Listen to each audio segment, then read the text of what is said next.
الحمد لله الحمد لله الكريم المنان الملك الديان المتفضل بالإيجاد والامتنان اللهم فصل وسلم وبارك وكرم على سيدنا وحبيبنا محمد سيد ولد عدنان وسيد الأقوام وحبيب الرحمن الحاضر مع من صلى عليه في كل زمان ومكان وعلى آله وأصحابه والتابعين بإحسان صلاة وسلاما دائمين في كل وقت وآن. أما بعد، ساداتنا وعلماؤنا الأجلاء،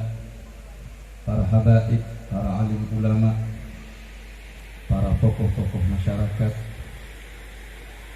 wabil khusus guru kita Al-Habib Zainal Abidin bin Muhsin bin Ali Al-Hilwan selaku pembina dari Majelis Thariqah Alawiyah Naqsyabandiyah Muhsiniyah, yang kita doakan mudah-mudahan Allah Subhanahu wa taala memanjangkan usia beliau di dalam afiat, di dalam kesehatan, di dalam keberkahan, hingga bisa senantiasa memberi petunjuk dan pencerahan pada kita semua. Sayyidil Walid Al-Habib Ali bin Abdullah Al-Idrus, yang juga kita harapkan doa-doa dan keberkahannya, yang mudah-mudahan Allah Subhanahu wa taala memanjangkan usia beliau di dalam kesehatan dan kebaikan. Akhina fillah ad-da'i ila Allah Al-Habib Mustafa bin Idrus Khirit, yang barusan telah menyampaikan kepada kita mutiara-mutiara ilmunya, yang mudah-mudahan Allah Subhanahu wa taala memberi taufik kepada kita untuk bisa mengamalkannya.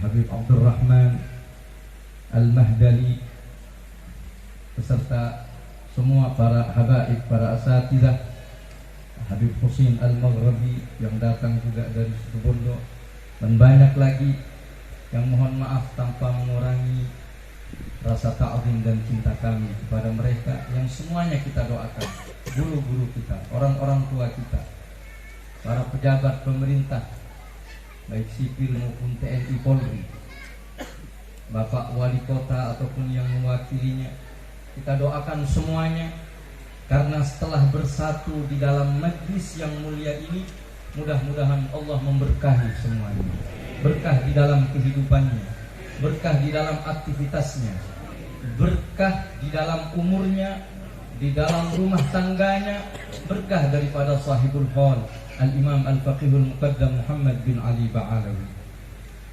Hadirin hadirat yang dirahmati oleh Allah Subhanahu wa taala, ini karunia yang besar dari Allah Subhanahu wa taala, seperti yang kita dengarkan dari Habib Mustafa tadi, betapa pentingnya kita mengenal aulia, betapa pentingnya kita menghubungkan diri dengan para wali yang mereka mengantarkan kita kepada Nabi besar Muhammad sallallahu alaihi wa alihi wa sahbihi wasallam.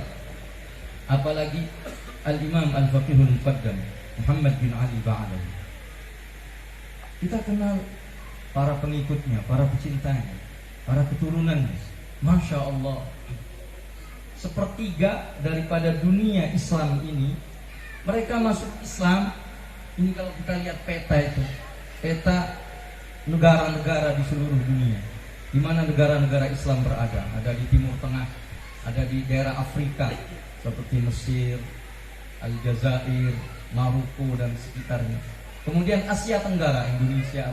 Itu kalau dibagi, sepertiga dari mereka yang memasukkan Islam adalah para pecinta, keturunan dan murid-murid daripada Imam Al-Faqihul Muqaddam Muhammad bin Ali Ba'alawi.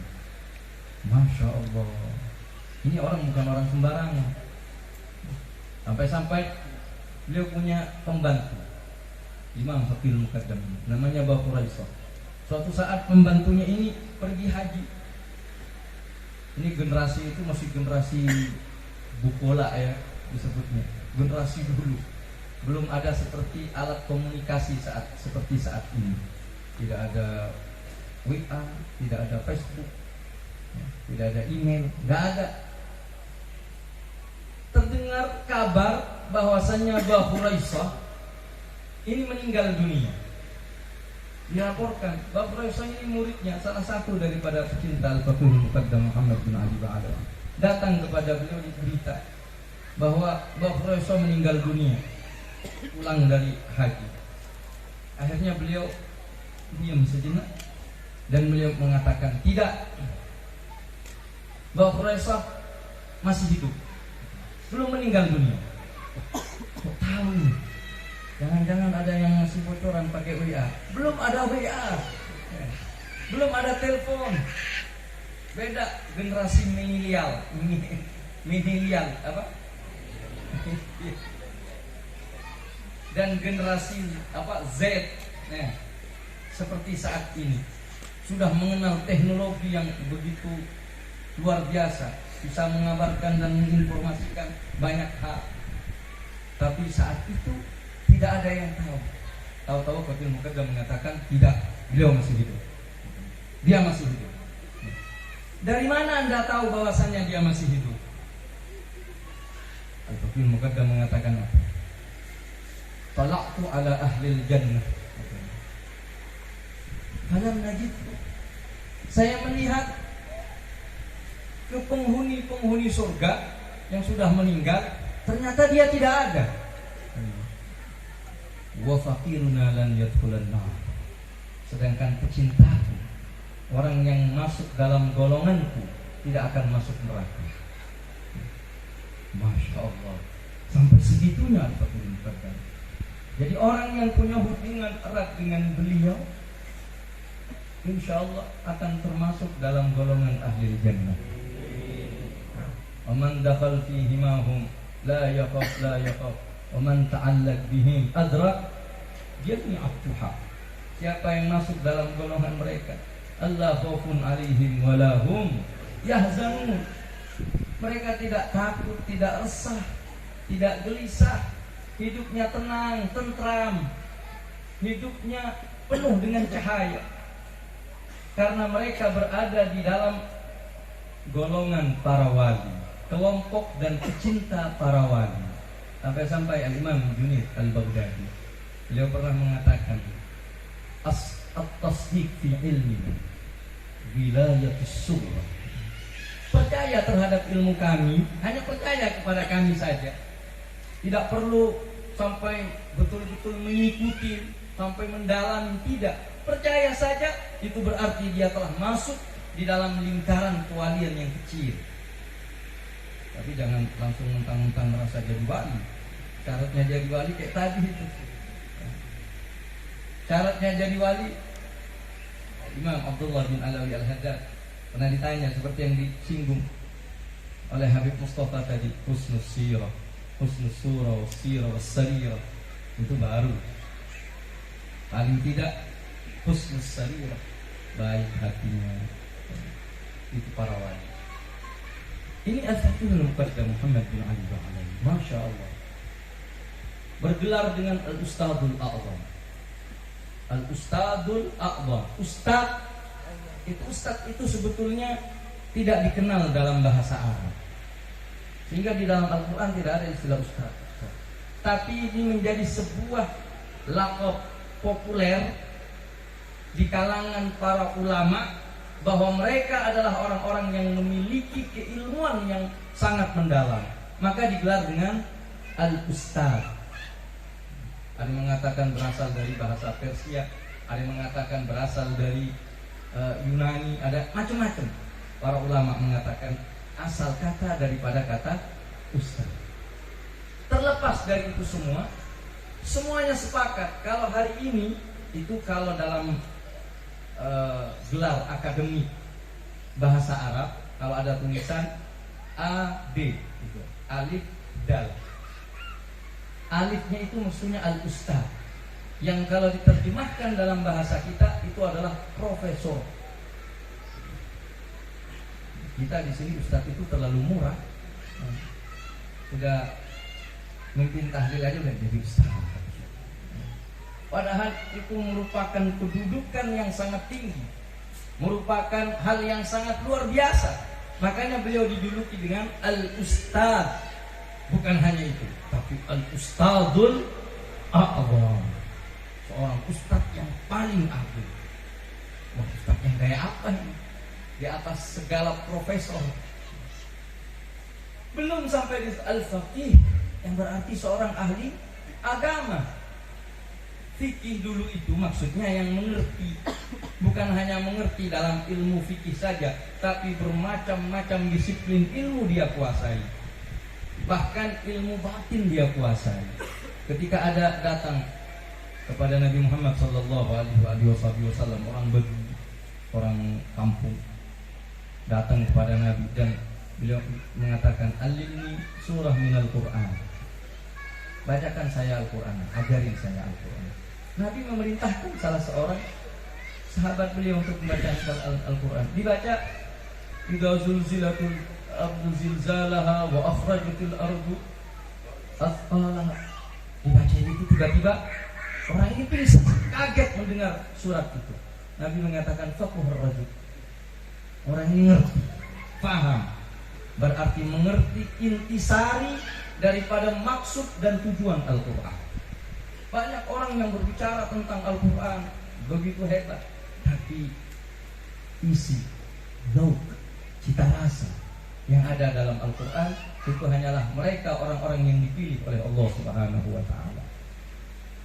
Ini al-faqih al-muqaddam yang paling menonjol. Berarti ini keilmuan luar biasa. Itu guru beliau bernama Syekh Ali bin Ahmad Bamarwan. Ketika Faqih Muqaddam memilih untuk bergabung di dalam dunia tasawuf, mendirikan thariqah yang disebut nantinya thariqah Alawiyah ini, beliau dikatakan, "Faqih, saya ini berharap agar dirimu ini seperti Ibnu Fawraq." Ibnu Fawraq ini merupakan seorang ulama yang hidup pada abad ke-5 Hijriah. Beliau merupakan pakar teologi dan usulul fikih di dalam Ahlus Sunnah wal Jamaah. Merupakan generasi ketiga daripada Imam Muassis Ahlus Sunnah wal Jamaah Abil Hasan Al-Asy'ari. Ini luar biasa. Faqih Muqaddam ingin dijadikan seperti Ibnu Fawraq dalam ilmu zahir.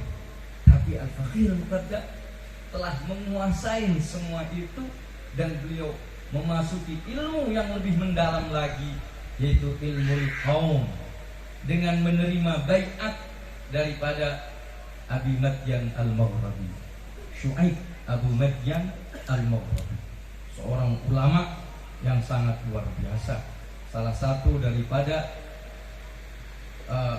ulama yang berasal dari Maghrib, dari Maroko. Ini keilmuan Faqih Muqaddam. Kalau kita bicara akhlaknya, ya Allah, akhlak Faqih Muqaddam, tawadhu. Bahkan beliau itu kalau belanja ke pasar, itu bawa ikan asin, ikan apa, bawa sendiri, dimasukin ke lengan bajunya, karena lengan baju dulu itu besar-besar, dimasukin. Sampai murid-muridnya menawarkan jasa kepada beliau, "Ya Faqih, biar saya yang bawa." Kata beliau, enggak, ini milik saya. Sahibul mata ahakku kita, yang memiliki sesuatu itu dia yang berhak untuk membawanya, tidak mau dibawakan oleh orang lain. Tawadhu'nya Al-Faqih. Ketika ditanya, "Siapa penggantimu yang akan mendidik anak-anakmu, mendidik murid-muridmu setelah engkau wafat?" Beliau mengatakan, "Ummul Fuqara, Zainab, istrinya." Digelari dengan Ummul Fuqara, ibu daripada orang-orang miskin. Kenapa menjadi ibu daripada orang-orang miskin? Seperti Sayyidah Zainab, istri Nabi Muhammad sallallahu alaihi wasallam juga menjadi ibu daripada orang-orang miskin. Seperti istri daripada Syekh Abdul Qadir Jailani, juga namanya Zainab, Ummul Fuqara, menjadi tempat tujuan orang-orang miskin. Miskin bisa diartikan miskin mereka orang-orang yang tidak mampu dinafkahi, dibantu. Sebagaimana al-fuqara, mereka orang-orang yang butuh kepada Allah Subhanahu wa taala, yang perlu kepada Allah Subhanahu wa taala. Ini al-Imam Al-Faqih Muqaddam Muhammad bin Ali Ba'alawi. Begitu luar biasa beliau ini. Kedermawanannya jangan ditanya. Beliau adalah sosok yang sangat dermawan.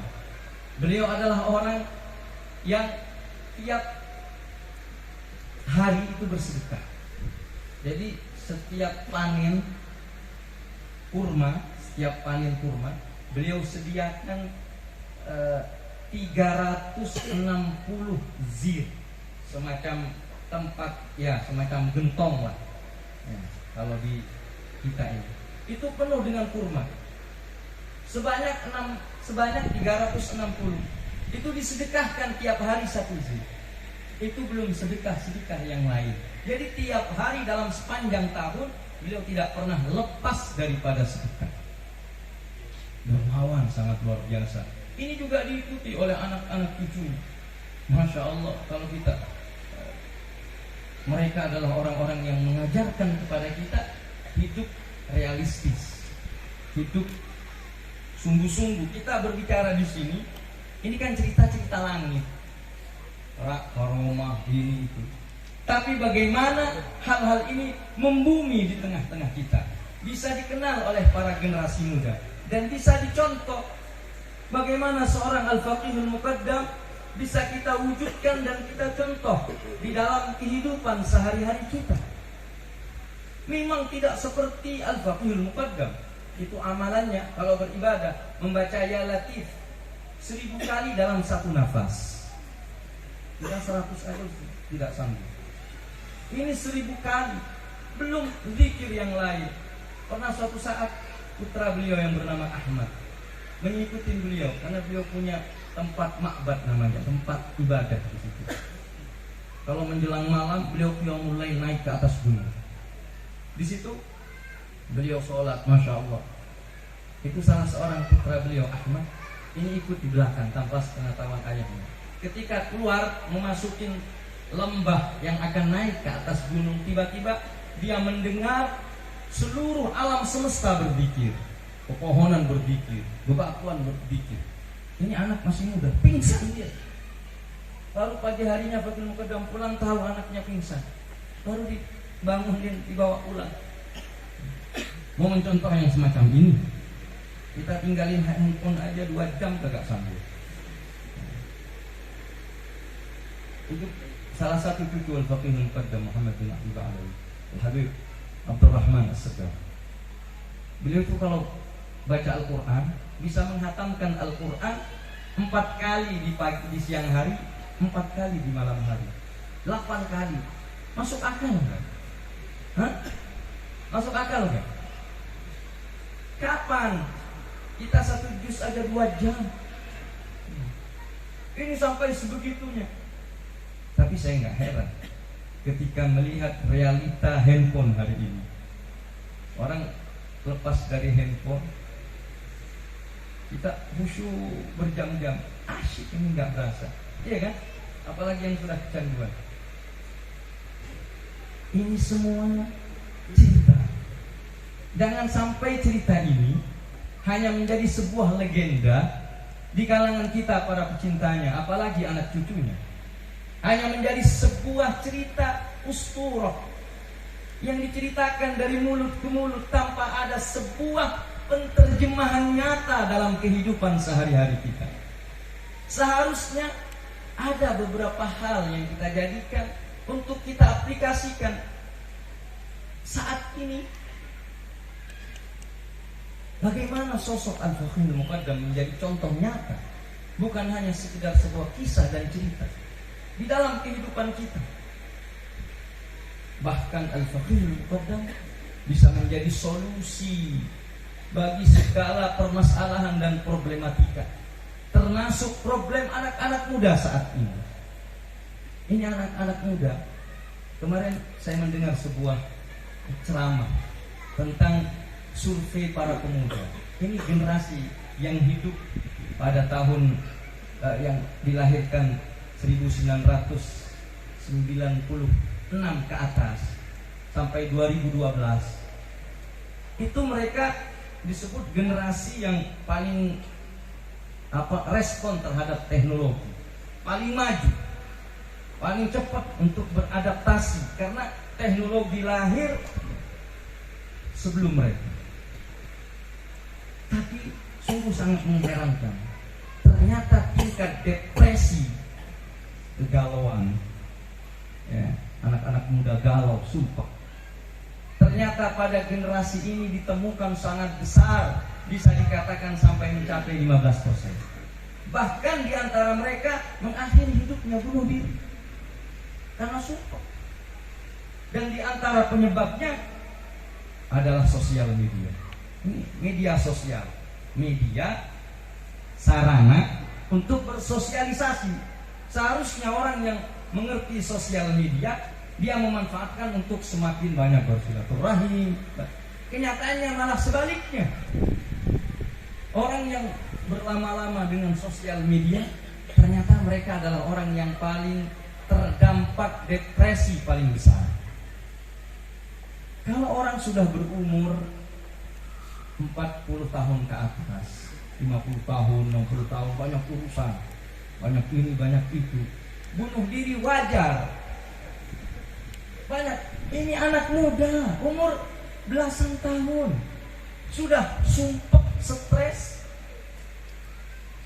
akhirnya bunuh diri. Kenapa? Tidak kenal seperti sosok Al-Faqih bin Muqaddam. Mereka tidak mengenal para aulia, tidak punya ikatan dengan para guru yang mengajarkan mereka, mengenalkan mereka kepada Allah Subhanahu wa taala. Mereka tidak tahu bagaimana Nabi Muhammad memberikan solusi bagi mereka yang terdampak depresi. Nabi Muhammad sallallahu alaihi wasallam. Ini Al-Faqih Al-Muqaddam Muhammad bin Ali Ba'alawi hadir di tengah-tengah kita. Kita ambil dua hal yang perlu kita contoh. Yang pertama, kenapa sih seperti itu beliau? Kita jangan berbicara hasilnya. Kita tidak bercerita tentang hal yang diraih oleh Faqih Al-Muqaddam berupa derajat yang tinggi di sisi Allah, berupa kewalian yang sangat luar biasa. Tapi proses bagaimana beliau menjadi seorang Faqihul Muqaddam, ini yang mesti kita tiru. Bagaimana beliau belajar? Ini madrasah yang beliau bangun, itu melahirkan ulama yang sangat luar biasa. Tidak perlu jauh-jauh. Seperti guru kita yang baru meninggal, Al-Habib Abu Bakar Al-Adil Ibn Ali bin Abi Bakar Al-Mashhur.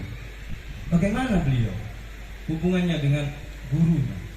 Ta'zim, sangat luar biasa. Beliau bercerita bagaimana didikan yang dilakukan oleh ayah dan ibunya terhadap beliau. Beliau mengatakan dalam salah satu catatannya, beliau berkata, saya baca tadi di pesawat, ya Allah kok seperti ini mereka para ibu mendidiknya. Di antaranya beliau mengatakan, itu biasanya ibu-ibu di dalam mengarahkan anaknya kerap kali berselisih dengan suaminya. Suami mau begini agar anaknya begini, suami dimarahin anaknya sama bapaknya, ibunya ngebela. Begitu. Ada yang begitu. Kata beliau, itu ibu saya. Ayahnya lahir di Tarif, di kota ilmu, hijrah ke Akhwar, kawin dengan seseorang yang tidak berpendidikan di Badui, di tempat perkampungan, tapi memiliki safa, memiliki kebersihan hati yang sangat luar biasa. Ketika ayahnya marah dan Habib Abu Bakar melapor pada ibunya untuk mendapatkan belas kasihan, abah marah begini begitu. Apa kata beliau? Apa yang dikatakan oleh ayahnya itu yang terbaik buatmu. Rasa kasih sayang yang dimiliki oleh seorang ibu tidak membuat ibunya lepas kendali dan kontrol untuk kebaikan anaknya. Ini pentingnya di dalam mendidik anak, harus serasi antara ayah dan ibunya. Ayahnya mau kemana, ibunya mau ke tempat yang lain. Itu akan membuat anak tumbuh menjadi anak yang suka depresi, yang bingung, tidak menemukan solusi, dan masa depannya tidak cerah. Kita mau memasukkan anak kita ke sekolah yang favorit, sekolah yang maju, tapi kita tidak sanggup untuk menjadi seorang pendidik yang hebat di dalam rumah tangga kita. Percuma semuanya. Ini ajaran yang diajarkan bagaimana di dalam belajarnya mereka. Kata Habib Abu Bakar ketika saya pindah ke Hijaz, saya punya cita-cita ingin pergi ke Azhar. Saya ingin kuliah di Azhar. Ayahku membawa diriku kepada Al-Habib Abdul Qadir bin Ahmad As-Sukun. Kemudian diceritakan ini anak saya ingin ke Azhar maksa. Dan Abu Bakar, beliau cerdas, punya hobi syair, menulis yang hebat. Kata gurunya Habib Abdul Qadir, Abu Bakar, kamu duduk di sini dulu, belajar kepada saya dulu. Nanti pada waktunya saya kirim kamu ke Azhar. Akhirnya beliau duduk, bawa kitab muda waktu tamat. Hanya beliau bawa kitab waktu tamat, dibaca. Kata Habib Abu Bakar, itu saya punya guru. Bagaimana saya baru sadar setelah sekian tahun bahwa pandangan seorang guru itu dapat merubah dan membentuk hati seorang murid, menciptakan sebuah karakter yang hebat. Kata beliau, saya baca 1, 2, 3 hari sampai beberapa tahun, bahkan 17 tahun lamanya, saya sama sekali tidak berpikir tentang Al-Azhar lagi. Sudah asyik, nikmat duduk dengan Habib Abdul Qadir. Dan beliau mengatakan, saya di dalam belajar harus paling depan, harus paling awal datang, agar tidak kedahuluan orang lain menempati tempat saya. Untuk apa? Untuk lebih mendapatkan faedah, untuk lebih semangat. Sehingga beliau mengatakan, bila mana saya terlambat dan tempat saya ditempati oleh orang lain, itu merupakan sebuah hukuman bagi saya. Betapa pedihnya, rasanya jauh daripadaku. Ini pantas bila mana nantinya dia menjadi seorang al-mufakkir, menjadi seorang yang sangat jenius, orang yang sangat hebat. Al-Habib Abu Bakar bin Ali Al-Mashhur. Itu jenazahnya kita saksikan di foto-foto, di video-video. Belum pernah di Hadramaut, di Tarim, bahkan di Yaman ada sebesar jenazah seperti ini dalam 40 tahun terakhir ini. Subhanallah. Kenapa? Punya syaraf, punya keinginan dan kecintaan yang tinggi terhadap ilmu. Bukan ya datang sambil ngantuk-ngantuk. Belajar. Ini kita bicara kepada anak-anak muda, para santri-santri. Tiru bagaimana Al-Faqihul Muqaddam, bagaimana mereka para pengikut Al-Faqihul Muqaddam. Ini Habib Abu Bakar berkhidmah untuk memajukan dan mengenalkan manhaj, metode, jalan hidup Al-Faqihul Muqaddam dan para salaf-salafnya. Beliau bukan orang Tarim, tapi akhirnya wafat dan dikubur di dekat Al-Faqihul Muqaddam. Dikubur di samping Umar al-Muhtar, di samping Syekh Ali bin Abi Bakar As-Sakran. Orang-orang yang sangat hebat, dimuliakan oleh Allah Subhanahu wa Ta'ala karena mereka mengikuti jalan yang seperti ini. Ini jalan hidup mereka.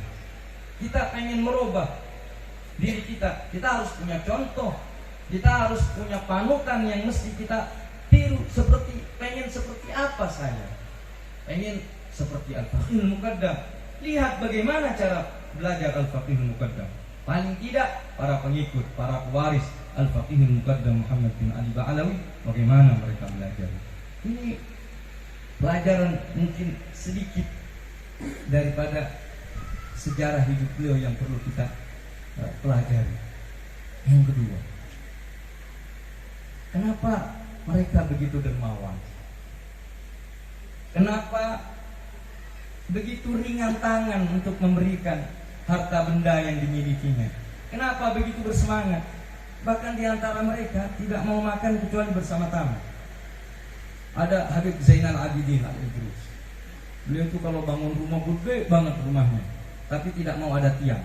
Setelah ditanya kenapa, saya pengen melihat dan memandang tamu-tamu saya menikmati hidangan saya. Dermawan yang sangat luar biasa yang mereka miliki. Kenapa mereka seperti itu? Karena mereka mampu dan memiliki sesuatu untuk mereka berikan. Kenapa mereka mampu? Karena mereka bekerja. Karena mereka mencari nafkah yang halal. Makanya Fakil Muqaddam Umar Habib Abdurrahman As-Segaf, Habib Umar Al-Mukhtar, mereka adalah para pekerja-pekerja yang ulet. Mereka ahli tasawuf, sufi, tapi tidak meninggalkan profesi. Mereka bekerja, bahkan dalam skala prioritas al-kasbul halal, mencari nafkah yang halal itu harus diutamakan. Percuma ibadah siang malam sujud ruku, tapi dia makan daripada perkara yang syubhat, atau makan dari perkara yang haram. Wa ta'atun minal haram ya'kulu mithlul bina'i fawqa mawjin yuj'al. Ketaatan yang dilakukan oleh seseorang tapi makan makanan yang haram percuma, seperti membangun bangunan di atas ombak. Itu diajarkan, dan ini ajaran Nabi Muhammad sallallahu alaihi wasallam. Nabi Muhammad ketika pernah duduk bersama para sahabat, tahu-tahu ada anak muda keluar, gagah, sehat. Beliau melihatnya dan sahabat melihatnya. Kata sahabat, ya Rasulullah, betapa kekernya orang ini, betapa sehatnya. Tapi sayang, dia ingin bekerja sekarang. Tidak dia gunakan badannya, kesehatannya untuk jihad fi sabilillah. Kata Nabi, idza kharaja yas'a min ajli walidayhi kabiraini fa huwa fi sabilillah. Kalau orang ini keluar bekerja untuk mencari nafkah yang halal, untuk menafkahi kedua orang tuanya yang sudah tua renta, maka itu sabilillah. Kalau dia bekerja untuk anak istrinya, bahkan kata beliau, wa idza kharaja yas'a afan ala nafsihi fa huwa fi sabilillah. Kalau dia keluar bekerja untuk menjaga harga dirinya, agar tidak menjadi orang yang meminta-minta, menjadi beban bagi orang lain, maka itu adalah sabilillah. Wa idza kharaja yas'a takathuran wa sum'atan fa huwa fi sabilis syaitan.